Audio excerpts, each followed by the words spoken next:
வணக்கம். புதுவை பேருந்து நிலையத்தில் போராட்டத்தில் ஈடுபட்ட சாலை போக்குவரத்து கழக ஊழியர்கள் மீது போலீசார் தடியடி நடத்தியதன் எதிரொலியாக அரசு பேருந்துகள் அனைத்தும் இன்று இயங்கவில்லை. இதனால் பொதுமக்கள் மிகவும் பாதிக்கப்பட்டனர். புதுவை அரசு சாலை போக்குவரத்து கழக பொது மேலாளர் வாசுதேவன் மர்ம நபர்களால் தாக்கப்பட்டதை கண்டித்து போராட்டம் நடத்திய ஊழியர்களை போலீசார் தடியடி நடத்தி கலைத்தனர். இதில் 4 பெண்கள் உட்பட 18 ஊழியர்கள் காயமடைந்து அரசு மருத்துவமனையில் சிகிச்சை பெற்றனர். எனவே அதிகாரி தாக்கப்பட்டது, போலீசார் தடியடி நடத்தியது ஆகியவற்றை கண்டித்து 60க்கும் மேற்பட்ட அரசு பேருந்துகள் உடனடியாக இயக்கப்படாமல் நிறுத்தப்பட்டன. இதனால் வெளியூர் செல்லும் பயணிகள் கடும் அவதியடைந்த நிலையில் இன்று காரைக்கால், மாஹே, ஏனாம், புதுவை என மாநிலம் முழுவதும் அரசு சாலை போக்குவரத்து கழக பேருந்துகள் இயக்கப்படாமல் போராட்டத்தில் ஈடுபட்டனர். இந்நிலையில் வரும் 25ஆம் தேதி ஊழியர்கள் கருப்பு பேட்ஜ் அணிந்து பணியில் ஈடுபட உள்ளதாகவும் மேலும் பல போராட்டங்கள் நடத்த உள்ளதாகவும் ஊழியர் சங்கங்கள் தெரிவித்துள்ளன. 50க்கும் மேற்பட்ட பேருந்துகள் போராட்டம் காரணமாக ஓடாததால் அனைத்து பேருந்துகளும் பணிமனையில் நிறுத்தி வைக்கப்பட்டன. மேலும் போராட்டத்தின் போது ஊழியர்கள் ஆர்ப்பாட்டம் செய்ததால் பலத்த போலீஸ் பாதுகாப்பு போடப்பட்டது. புதுவை தேங்காய்திட்டு துறைமுகத்தில் முகத்வார பகுதிகளை பார்வையிட்ட மாவட்ட ஆட்சியர் தீபக்குமார் கடல் காற்று மூலம் சுத்திகரிக்கப்பட்ட குடிநீர் தயாரிக்கும் இயந்திரத்தை இயக்கி வைத்தார். புதுவை தேங்காய்திட்டு மீன்பிடி துறைமுகத்தில் கடலோர காவல்படை சார்பில் மீனவர் தின விழா நடைபெற்றது. மீன்வளத்துறை இயக்குநர் மேரி சின்னராணி, உதவி இயக்குநர் தெய்வநாயகம், கடலோர காவல்படை கமாண்டன்ட் சோமசுந்தரம் ஆகியோர் வாழ்த்துரை வழங்கிய விழாவில் சிறப்பு விருந்தினராக மாவட்ட ஆட்சியர் தீபக்குமார் பங்கேற்று கடல் காற்று மூலம் சுத்திகரிக்கப்பட்ட குடிநீர் தயாரிக்கும் இயந்திரத்தை இயக்கி வைத்து கடலோர காவல்படை படகில் முகத்வாரம் வரை சென்று பார்வையிட்டார். அப்போது முகத்வாரம் பகுதியில் மணல் திட்டில் படகு தரை தட்டியது. மேலும் சுமார் 10 நிமிடங்கள் வரை அந்த இடத்திலிருந்து செல்ல முடியாமல் திணறியது. இதனால் அதிர்ச்சி அடைந்த அதிகாரிகளிடம் மீனவர்கள் முகத்வாரத்தில் இதுபோன்றுதான் அடிக்கடி மீன்பிடி படகுகள் தரை தட்டி விபத்திற்குள்ளாகி வருகின்றன, எனவே மணலை அகற்றி படகு செல்வதற்கு வசதியாக ஆழப்படுத்த வேண்டும் என்று கேட்டுக் கொண்டனர். மேலும் அதிகாரிகள் சென்ற படகு இரும்பால் தயாரித்த படகு என்பதால் மணல் திட்டை எளிதில் கடந்தது. இதுவே மரத்திலான படகு என்றால் சேதம் அடைந்திருக்கும் என்று தெரிவித்தனர். மாவட்ட ஆட்சியர் ரோந்து சென்ற படகு தரை தட்டி நின்ற சம்பவம் சிறிது நேரம் பெரும் பரபரப்பை ஏற்படுத்தியது. புதுவை சாலை போக்குவரத்து கழக ஊழியர்கள் போராட்டத்தின் போது தடியடி நடத்திய 3 காவல் அதிகாரிகள் மீது நடவடிக்கை எடுக்க கோரி டிஐஜி சுக்லாவை சந்தித்து பேச்சுவார்த்தை நடத்தினர். புதுவையில் சாலை போக்குவரத்து கழக ஊழியர்களின் போராட்டம் குறித்தும் ஊழியர்களின் பிரச்சினைகள் குறித்தும் மேலாண் இயக்குநர் தேவராஜிடம் கேட்டறிந்த முதல்வர் ரங்கசாமி போலீசாருடன் கலந்து பேசி பிரச்சினைக்கு தீர்வு காண உத்தரவிட்டார். அதன்படி நடந்த பேச்சுவார்த்தையின் போது போராட்டக்காரர்கள் போராட்டத்தின் போது தடியடி நடத்திய 3 காவல்துறை அதிகாரிகள் மீது நடவடிக்கை எடுக்க வேண்டும் என்று வடக்கு எஸ்பி பிரவீன்குமாரிடம் வலியுறுத்தினர். அவர்களை சமாதானப்படுத்திய எஸ்பி எழுத்துப்பூர்வமாக புகார் அளித்தால் விசாரணை நடத்தி நடவடிக்கை எடுக்கப்படும் என்று கூறியதற்கு ஊழியர் சங்கங்கள் ஒப்புதல் தரவில்லை. மேலும் நடவடிக்கை எடுக்கும் வரை பேருந்து இயக்க மாட்டோம் என பிடிவாதமாக இருந்தனர். எனவே எஸ்பி அவர்களிடம் டிஐஜி சுக்லாவை சந்திக்கும்படி கூறினார். அதன்படி அவர்கள் டிஐஜி சுக்லாவை சந்தித்து தடியடி நடத்திய 3 காவல்துறை அதிகாரிகள் மீது உடனடி நடவடிக்கை எடுக்கும்படி கூறினர். அதற்கு டிஐஜி சுக்லா டெல்லியில் நடைபெறும் காவல்துறை தலைவர்கள் மாநாட்டில் பங்கேற்க டிஜிபி காமராஜ் டெல்லி சென்றுள்ளதாகவும் அவர் புதுவை திரும்பியவுடன் உரிய நடவடிக்கை எடுக்கப்படும் என்று தெரிவித்தார். எனவே பிரச்சினைக்கு தீர்வு எட்டப்படாததால் அரசு பேருந்துகள் தொடர்ந்து இயங்கவில்லை. அப்போது அரசு ஊழியர் சம்மேளன பாலமோகனன், கூட்டமைப்பு தலைவர் ஆனந்தராசன், திமுக தொகுதி செயலாளர் ஏம்பலம் செல்வம், தொழிலாளர் முன்னேற்ற சங்க செயலாளர் பிராங்க்லின் பிரான்சுவா, தலைவர் அண்ணா அடைக்கலம் மற்றும் பாதிக்கப்பட்ட ஊழியர்கள் பலர் உடனிருந்தனர். புதுவை அரியாங்குப்பம் பகுதியில் அனுமதியின்றி மணல் ஏற்றி வந்த மாட்டு வண்டிகளை வருவாய்த்துறையினர் பறிமுதல் செய்து காவல் நிலையத்தில் ஒப்படைத்தனர். புதுவையில் அனுமதியின்றி மணல் எடுப்பதை தடுக்க வருவாய்த்துறை அதிகாரிகள் பல்வேறு நடவடிக்கைகளை எடுத்து வருகின்றனர். அதன்படி அரியாங்குப்பம் பகுதியில் தாசில்தார் தயாளன் தலைமையிலான வருவாய்த்துறையினர் தீவிர கண்காணிப்பு பணியில் ஈடுபட்டிருந்த பொழுது அவ்வழியே அனுமதியின்றி மணல் ஏற்றி வந்த மாட்டு வண்டிகளை பிடித்து அவற்றை பறிமுதல் செய்து அரியாங்குப்பம் காவல் நிலையத்தில் ஒப்படைத்தனர். மேலும் மணல் திருட்டை தடுக்க இதுபோன்ற அதிரடி நடவடிக்கைகள் தொடரும் என்று தெரிவித்தனர். நோயாளிகள் சிகிச்சை முறை பற்றி தெரிந்து கொள்ள தொடுதிரை இயந்திரம் விரைவில் அமைக்கப்பட உள்ளதாக ஜிப்மர் இயக்குநர் ரவிக்குமார் தெரிவித்தார். புதுவை ஜிப்மரில் நோயாளிகள் பாதுகாப்பு வார விழா கொண்டாடப்படுகிறது. இதனை முன்னிட்டு மருத்துவமனைக்கு வந்த நோயாளிகளுக்கு ஜிப்மர் இயக்குநர் டாக்டர் ரவிக்குமார், மருத்துவ கண்காணிப்பாளர் டாக்டர் பாலச்சந்தர் ஆகியோர் நோயாளியின் பாதுகாப்பு, நோயாளியின் பங்கு குறித்து விழிப்புணர்வு துண்டு பிரசுரங்களை வழங்கினர். பின்னர் டாக்டர் ரவிக்குமார் செய்தியாளர்களுக்கு அளித்த பேட்டியில், மருத்துவத்தில் தரமான சேவை அளிக்கும் ஜிப்மரில் நோயாளிகள் மையம் கடந்த ஆண்டு ஆரம்பிக்கப்பட்டு தற்போது நடைபெறும் ஒரு வார விழாவில் கட்டுரை, ஓவியப் போட்டிகள், பயிற்சி பட்டறைகள் நடைபெறுகிறது என்றும் மற்றும் கடந்த ஆண்டு நடத்தப்பட்ட ஓவியப் போட்டியின் ஓவியங்கள் பார்வைக்கு வைக்கப்படும் என்றும் தெரிவித்தார். மேலும் நோயாளிகளின் பங்கு குறித்து 10 குறிக்கோள்கள் அடங்கிய விழிப்புணர்வு துண்டு பிரசுரம் நோயாளிகளுக்கு வழங்கப்பட்டன. மேலும் நோயாளிகளுக்கு பாதுகாப்பான சிகிச்சை முறைகளும் அவர்களை பாதுகாப்பாக பரிசோதிக்க நடவடிக்கையும் எடுக்கப்பட்டுள்ளது.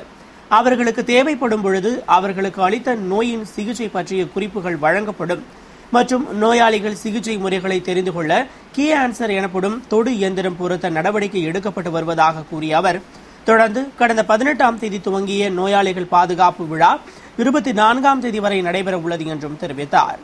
புதுவை சாலை போக்குவரத்து கழக ஊழியர்கள் தாக்கப்பட்டதை கண்டித்து அரசு ஊழியர்கள் தலைமைச் செயலகம் முன்பு ஆர்ப்பாட்டம் நடத்தினர். புதுவை சாலை போக்குவரத்து கழக அதிகாரி மர்ம நபர்களால் தாக்கப்பட்டதை கண்டித்து அரசின் அனைத்து துறைகளிலும் பணியாற்றும் அமைச்சக ஊழியர்கள் 1 மணி நேரம் பணியை புறக்கணித்து வெளிநடப்பு செய்து தலைமைச் செயலகம் முன்பு ஆர்ப்பாட்டம் நடத்தினர். இந்த போராட்டத்தில் தலைமைச் செயலகத்தில் பணிபுரியும் ஊழியர்களும் கலந்து கொண்டு அரசு ஊழியர்களுக்கு பணி பாதுகாப்பு வழங்க வேண்டும், அதிகாரியை தாக்கியவர்களை உடனடியாக கைது செய்ய வேண்டும் என வலியுறுத்தி கோஷமிட்டனர். புதுவை வில்லியனூர் திருக்காமீஸ்வரர் கோவிலில் உள்ள ஐயப்ப சன்னதியில் 13ஆம் ஆண்டு லட்சார்ச்சனை துவக்க விழா நடைபெற்றது.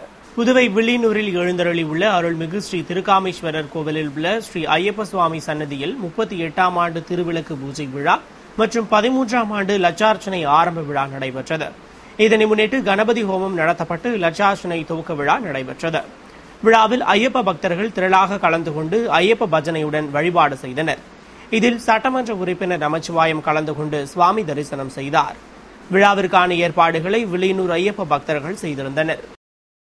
புதுவை ஜிப்மர் செவிலியர் கல்லூரியில் நடைபெற்ற விழாவில் இயக்குநர் டாக்டர் ரவிக்குமார் குறைமாத குழந்தைகள் குறித்த இந்திய தகவல் தொகுப்பு என்ற நூலினை வெளியிட்டார்.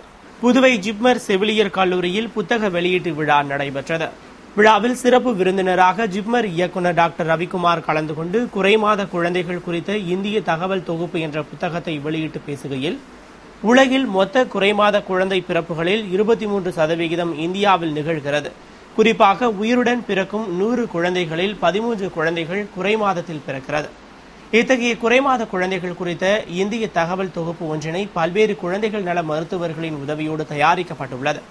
அதில் சில பகுதிகளை ஜிப்மர் குழந்தைகள் துறையைச் சேர்ந்த மருத்துவர்கள், துறை தலைவர் விஷ்ணுபட், துணை பேராசிரியர் ஆதிசிவம், PhD மாணவர் பகுபலி காளி ஆகியோர் எழுதியுள்ளனர் என்று குறிப்பிட்டார்.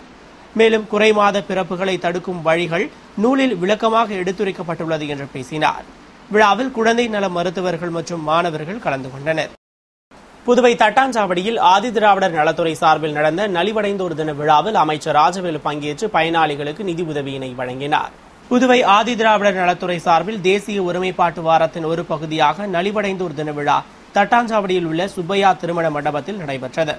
விழாவில் சிறப்பு விருந்தினராக நல அமைச்சர் ராஜவேலு பங்கேற்று விழாவிற்கு தலைமை தாங்கி திருமண உதவித் தொகையாக 8 நபர்களுக்கும், கலப்பு திருமண ஊக்குவிப்பு தொகையாக 29 நபர்களுக்கும், கருவுற்ற மற்றும் பாலூட்டும் தாய்மார்கள் 4 நபர்களுக்கும், சுகாதார கழிப்பிட வசதி நிதி உதவியாக 13 நபர்களுக்கும் என மொத்தம் 54 பயனாளிகளுக்கு 28,04,000 நிதி உதவியாக வழங்கினார். தொடர்ந்து சட்டமன்ற உறுப்பினர் தமிழ்ச்செல்வன் சிறப்புரையாற்றிய விழாவிற்கான ஏற்பாடுகளை ஆதிதிராவிடர் நலத்துறை இயக்குநர் பன்னீர்செல்வம் செய்திருந்தார்.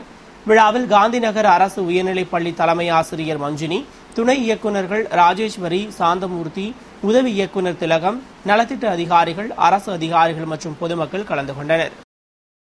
புதுவையில் காவல்துறை SP பிரவீன்குமார் திரிபாதி தலைமையில் ஹோட்டல் மற்றும் தங்கும் விடுதி உரிமையாளர்கள் கூட்டம் நடைபெற்றது. புதுவை ஆனந்தா திருமண நிலையத்தில் ஓட்டல் மற்றும் தங்கும் விடுதியாளர் மற்றும் காவல்துறையின் ஆலோசனை கூட்டம் நடைபெற்றது. கூட்டத்திற்கு SP பிரவீன்குமார் திரிபாதி தலைமையேற்று ஹோட்டல் மற்றும் தங்கும் விடுதி உரிமையாளர்களின் குறைகளை கேட்டறிந்தார். பின்னர் பேசுகையில், தங்கும் விடுதியில் தங்க வருபவர்களிடம் சரியான முகவரி மற்றும் உரிய அடையாள சான்றுகளை பெற்றுக்கொண்டு பின்னர் தங்க அனுமதிக்க வேண்டும் என்றும், வருபவர்களை பதிவு செய்ய CCTV கேமரா அமைக்க வேண்டும் மற்றும் சந்தேகப்படும்படி யாராவது வந்தால் உடனடியாக போலீசாருக்கு தகவல் தெரிவிக்க வேண்டும் என்று கேட்டுக் கொண்டார். கூட்டத்தில் இன்ஸ்பெக்டர் பாஸ்கரன் மற்றும் அதிகாரிகள், வர்த்தக சங்க தலைவர் செண்பகராஜன் மற்றும் ஹோட்டல் உரிமையாளர்கள், தங்கும் விடுதி உரிமையாளர்கள் கலந்து கொண்டனர். புதுவை அரசு உதவி பெறும் தனியார் பள்ளி ஆசிரியர்கள் கோரிக்கைகளை வலியுறுத்தி தொடர்ந்து 5வது நாளாக உண்ணாவிரத போராட்டத்தில் ஈடுபட்டனர். புதுவை அரசு உதவி பெறும் பள்ளிகளில் காலியாக உள்ள பணியிடங்களை நிரப்பிட வேண்டும் என வலியுறுத்தி அரசு உதவி பெறும் பள்ளி ஆசிரியர்கள் தொடர்ந்து 5 நாட்களாக உண்ணாவிரத போராட்டம் நடத்தி வருகின்றனர். அவர்களது போராட்டத்திற்கு பல்வேறு அரசியல் கட்சிகள் ஆதரவு தெரிவித்த நிலையில் கத்தோலிக்க, தனியார் மற்றும் அரசு உதவி பெறும் பள்ளி கூட்டமைப்பினர் முதல்வர் ரங்கசாமியை சந்தித்து மனு அளித்தனர். அதனை பெற்றுக்கொண்ட முதல்வர் அதிகாரிகளுடன் கலந்தாலோசித்து காலி பணியிடங்களை நிரப்பவும், வயது வரம்பை தளர்த்தவும் நடவடிக்கை எடுக்கப்படும் என்று உறுதியளித்தார். புதுவையில் கைவரிசை காட்டிய ஆரணி கொள்ளையனை கூட்டாளிகளுடன் போலீசார் கைது செய்து அவர்களிடமிருந்த 10 லட்சம் ரூபாய் மதிப்பிலான நகை மற்றும் பணத்தை பறிமுதல் செய்தனர். புதுவை லாஸ்பேட்டை வெங்கடா நகரைச் சேர்ந்த வங்கி காசாளர் முருகவேல், லட்சுமி நகரைச் சேர்ந்த காவலர் கருணாநிதி ஆகியோரது வீட்டில் அடுத்தடுத்து கொள்ளை சம்பவங்கள் நடைபெற்றன. இதுகுறித்து Lawspet sub inspector Lenin Bharathi வழக்கு பதிவு செய்து விசாரணை நடத்தி வந்த நிலையில் அதிரடிப்படை இன்ஸ்பெக்டர் ஜிந்தா கோதண்டராமன் தலைமையில் தனிப்படை போலீசார் தடயங்களை வைத்து கொள்ளையர்களை தேடி வந்த நிலையில் முக்கிய கொள்ளையன் திருவண்ணாமலை மாவட்டம் ஆரணியில் இருப்பதாக போலீசாருக்கு தகவல் கிடைத்தது. இதனையடுத்து அங்கு சென்று முகாமிட்டு தேடி வந்தனர். இதனிடையே எஸ்பி பிரவீன்குமார் திரிபாதி தலைமையில் கடந்த 16ஆம் தேதி வாகன சோதனையில் ஈடுபட்ட போலீசார் மடுவப்பேட்டை அருகே சந்தேகத்திற்கிடமாக இருசக்கர வாகனத்தில் வந்த 3 பேரை மடக்கி பிடித்து நடத்திய விசாரணையில் அவர்கள் பிரபல கொள்ளையன் ஆரணியைச் சேர்ந்த செந்தில்குமார் மற்றும் அவனது கூட்டாளிகள் அரியாங்குப்பம் மாந்தையன், நயினார் மண்டபம் முகிலன் என்பதும் தெரியவந்தது. மேலும் அவர்களிடம் நடத்திய விசாரணையில் அவர்கள் லாஸ்பேட்டை வங்கி காசாளர் மற்றும் காவலர் வீட்டில் கொள்ளையடித்ததை ஒப்புக்கொண்டனர். அதனையடுத்து அவர்களிடமிருந்து 30 சவரன் நகை, 2 கிலோ வெள்ளி, 45,000 ரொக்கம், செல்போன் உள்ளிட்டவற்றை பறிமுதல் செய்து 3 பேரையும் நீதிமன்றத்தில் ஆஜர்படுத்தி சிறையில் அடைத்தனர். புதுவையில் போராட்டத்தில் ஈடுபட்ட சாலை போக்குவரத்து கழக ஊழியர்கள் 20 பேர் மீது சாலை மறியலில் ஈடுபட்டதாக 6 பிரிவுகளில் உருளையன்பேட்டை போலீசார் வழக்கு பதிவு செய்துள்ளனர். புதுவை அரசு போக்குவரத்து கழக பொது மேலாளர் வாசுதேவன் மீது அடையாளம் தெரியாத 2 வாலிபர்கள் தாக்கியதை கண்டித்தும் அவர்களை கைது செய்ய வலியுறுத்தியும் சாலை போக்குவரத்து கழக ஊழியர்கள் பேருந்து நிலையம் முன்பு போராட்டத்தில் ஈடுபட்டனர். இத்தகவலை அறிந்த உருளையன்பேட்டை போலீசார் சம்பவ இடத்திற்கு விரைந்து வந்து போராட்டத்தில் ஈடுபட்டவர்களுடன் நீண்ட நேரம் பேச்சுவார்த்தை நடத்தியும் பலன் அளிக்காததால் தடியடி நடத்தி கூட்டத்தை கலைத்தனர். மேலும் சாலை மறியலில் ஈடுபட்டதாக 20 பேர் மீது 6 பிரிவுகளில் வழக்கு பதிவு செய்துள்ளனர். புதுவை பஞ்சாலைகளை புனரமைத்து வேலைவாய்ப்பை உருவாக்கிட வலியுறுத்தி இந்திய ஜனநாயக வாலிபர் சங்கத்தினர் ஏஎப்டி மில் வாயிலில் தர்ணா போராட்டத்தில் ஈடுபட்டனர்.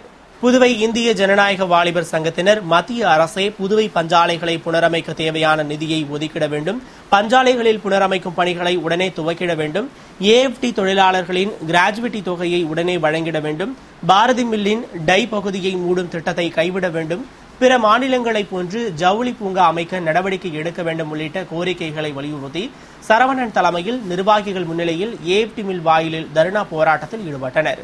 சிஐடியு தலைவர் ராஜாங்கம் உள்ளிட்ட பலர் கண்டன உரையாற்றிய போராட்டத்தில் திரளான நிர்வாகிகள் கலந்து கொண்டு கோரிக்கைகளை வலியுறுத்தினர். முன்னதாக சிஐடியு துணைத் தலைவர் முருகன் துவக்கி வைத்த போராட்டத்தை செயலாளர் நிலவழகன் முடித்து வைத்தார். இத்துடன் செய்திகள் நிறைவடைந்தன. தொடர்ந்து ஏஜேகே செய்திகளுடன் இணைந்திருக்க AJK News Puduvai.blogspot.in என்ற இணையதள முகவரியில் பாருங்கள். வணக்கம்.